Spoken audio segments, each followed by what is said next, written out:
Pre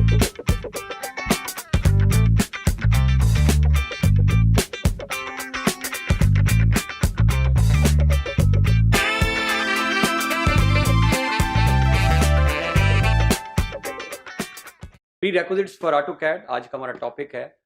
pre requisites means कि आप किसी एक स्टेज पर जब पहुंचते हैं, उस स्टेज में पहुंचने से पहले जो मिनिमम किसी चीज़ की रिक्वायरमेंट होगी, जैसा कि आप ये कोर्स अभी पढ़ रहे हैं, तो इसके लिए आपका एक मिनिमम बेंचमार्क आपने देखा होगा कि ये स्टूडेंट्स कौन से स्टूडेंट, फॉर एग्जांपल वो स्टूडेंट जो मैट्रिक विद जिनका कंप्यूटर साइंस का बैकग्राउंड है, जो कंप्यूटर को थोड़ा बहुत नाव हो रखते हैं, वो मिनिमम एलिजिबिलिटी है। तो प्री रेक्विजिट्स में हम भी आज ऑटोकैड के देखेंगे कि जब हम ऑटोकैड में वर्क करेंगे तो कौन सी ऐसी बुनियादी चीज़ें हैं जो हमें पहले पता होनी चाहिए, या जिनको ऑलरेडी हम सेटिंग्स के अंदर भी सेव कर लें, ताकि हम ऑनवर्ड जब मूव करें तो हमारा टाइम भी सेव हो और इसके अंदर हमारी एफिशिएंसी भी बढ़ जाए।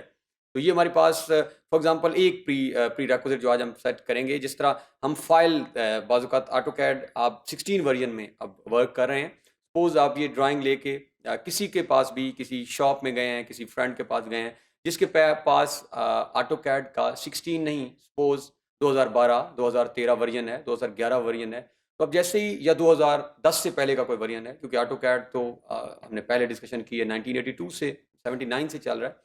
तो अब जब हम फाइल ओपन करेंगे तो फाइल प्रॉब्लम करेगी। वो फाइल हो सकता है, एक आपको पैगाम आएगा, एक मैसेज आएगा कि आप ये फाइल इस वर्जन के अंदर ओपन नहीं कर सकते। तो आज हम इसी तरह की उस फाइल को भी देखेंगे कि हम कौन सी ऐसी सेटिंग कर लें ताकि ऑनवर्ड जब कभी भी हमें वो फाइल किसी भी वर्जन के अंदर ओपन करनी पड़े वो हो जाए, और इस तरह की कुछ और बुनियादी सेटिंग। तो आइए हम बढ़ते हैं कैड की तरफ। सबसे पहले जो काम हम करने जा रहे हैं वो हमारा ये है कि अगर आप अभी स्क्रीन गौर से देखें, नोट करें, ये जो कर्सर मूव कर रहा है, तो इसमें हमारे पास ब्लैक बैकग्राउंड है स्क्रीन का, अ, जो कि बाय डिफ़ॉल्ट है। नॉर्मली प्रोफेशनली जब आप बात करेंगे तो जो रिकमेंडेड बैकग्राउंड आपको कहा जाएगा, या आप मल्टीपल ड्राइंग्स में जब आप देखेंगे तो उसमें वाइट बैकग्राउंड होता है। या इवन अभी आप बिगिनर्स हैं, आप स्टार्ट में कोई और बैकग्राउंड रखना चाहते हैं, आप चाहते हैं कि ये जो बैकग्राउंड जो मुझे नज़र आ रहा है अभी ये ब्लैक ना हो, तो उसको कैसे चेंज करते हैं? तो उसके लिए आपके पास दो स्टेप्स हैं जिस तरह से हम इसको चेंज कर सकते हैं। या तो आप स्क्रीन के ऊपर OP, OP stands for options, ये शॉर्ट की है, इसको साथ साथ आप नोट भी करते जाएं, नोटबुक के अंदर आपको आगे काम आएगी। तो या तो आप स्क्रीन पर ओपी कमांड प्रेस कर दें, ऑप्शन, या आप देखें ओपी जैसे ही है तो वो ऑप्शंस की आपको पहले ही उसने उसके ऊपर क्लिक कर दिया है, उसको ऑन कर दिया है, आपने एंटर करना है। तो जैसे ही आप ऑप्शन कमांड को एंटर करेंगे तो आपकी स्क्रीन के ऊपर आप अगर देखें तो एक नई टैब जो है वो ओपन हो चुकी है। ये एक मेथड है। दूसरा मेथड भी हम करके देख लेते हैं। अगर आप इसको यहाँ से क्रॉस कर दें और क्रॉस करने के बाद आप राइट क्लिक करें, और राइट क्लिक के बाद आप यहाँ से भी ऑप्शंस पे जा सकते हैं। तो आपके पास दो मेथड हैं, या आप ओपी की कमांड से, या right click again and then go to option. Option में जाएंगे तो ये हम आपके पास एक नई टैब जो है वो ओपन होगी। उस टैब के अंदर अगर आप गौर करें तो ये आपके पास उसका जो है वो मेन्यू है, उसके जो टूल्स इसके अंदर मौजूद हैं, डिस्प्ले है, ओपन एंड सेव है। तो यहाँ पे क्योंकि अभी हम बात कर रहे हैं बैकग्राउंड चेंज करने की, तो हम यहाँ से डिस्प्ले में जाएंगे, और डिस्प्ले में जाने के बाद आप यहाँ से ये डिस्प्ले के आपके बाद ये फर्दर कमांड है, यहाँ से कलर्स। तो कलर में जाने के बाद ये अगर आप देखें, आप इस जो नई टैब ओपन हुई है, यहाँ पे जहाँ पे कर्सर अभी मूव कर रहा है, यहाँ पे वर्ल्ड कलर भी लिखा हुआ है, और कलर पे आप क्लिक करें तो बहुत सारे कलर्स जो हैं वो आपके पास अवेलेबल हैं। अभी आप नोट करें जो सिलेक्टेड कलर है, जो कोडिंग भी हमारे पास है 33, 40 एंड 48, ये ब्लैक है। और यहाँ से हम we can change any background colour, ये हम सपोज वाइट कर लेते हैं।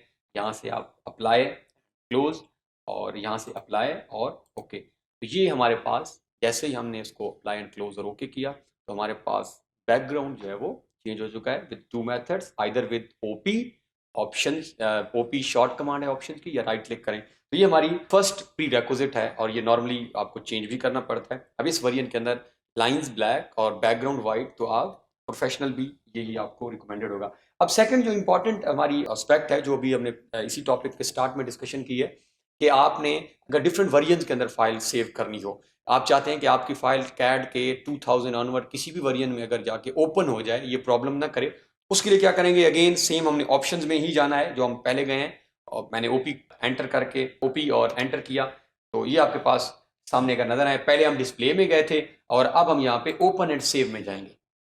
पहले डिस्प्ले के अंदर गए हैं और डिस्प्ले के साथ अब हम ओपन एंड सेव दिस, ये जो मेरा कर्सर यहाँ पे मूव कर रहा है, ओपन एंड सेव, हम यहाँ जाएंगे और यहाँ पे अगर आप देखें तो सेव एज, ये हमारे पास ऑप्शन है। आप ये डाउन एरो पे क्लिक करेंगे, ऑलरेडी जो बाय डिफॉल्ट ये सेव कर रहा है, ये AutoCAD 2013 के अंदर सेव कर रही है फाइल।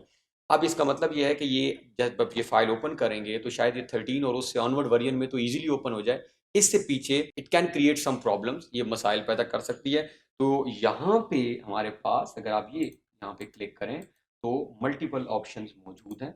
ये आप हम फिलहाल for the time being AutoCAD 2000 and later than 2000, तो हम ये वाला ऑप्शन क्लिक कर लेते हैं कि ये वाली फाइल, और अगर आप नीचे वाले ऑप्शन भी हैं तो हम प्रेफरेबली फिलहाल कि अब आप जब जाएंगे तो आपको 7, 8, 9 नॉर्मली मिलते हैं, तो हम इस ऑप्शन को पिक कर लेते हैं। तो अब इस ऑप्शन में हमने पिक क्या किया कि ये फाइल सेव हो जाए AutoCAD 2000 या 2000 से अनवर्ड अप टू ये जो हमारा 16 हम यूज़ कर रहे हैं, 15 जहाँ तक भी है। अब ये फाइल जब आपने ये सेटिंग्स कर ली तो ये किसी वर्जन के अंदर भी ओपन हो सकती है। अगेन सेम मैनर में आपने यहाँ से इसको अप्लाई करना है और आपने ओके कर देना।